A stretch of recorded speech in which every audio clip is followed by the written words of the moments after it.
He awoke to the huge, insect-like creatures looming over his bed and screamed his lungs out. They hastily left the room and he stayed up all night, shaking and wondering if it had been a dream.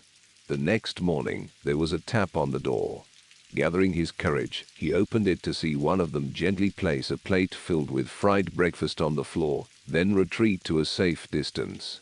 Bewildered, he accepted the gift. The creatures chittered excitedly. This happened every day for weeks. At first he was worried they were fattening him up, but after a particularly greasy breakfast left him clutching his chest from heartburn, they were replaced with fresh fruit. As well as cooking, they poured hot steamy baths for him and even tucked him in when he went to bed.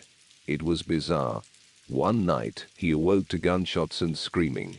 He raced downstairs to find a decapitated burglar being devoured by the insects. He was sickened, but disposed of the remains as best he could. He knew they had just been protecting him. One morning the creatures wouldn't let him leave his room. He lay down, confused but trusting as they ushered him back into bed. Whatever their motives, they weren't going to hurt him. Hours later a burning pain spread throughout his body. It felt like his stomach was filled with razor wire. The insects chittered as he spasmed and moaned.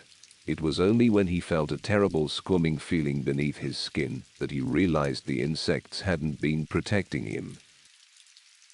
They had been protecting the young. This was an original story by Reddit user DarkAlliGator.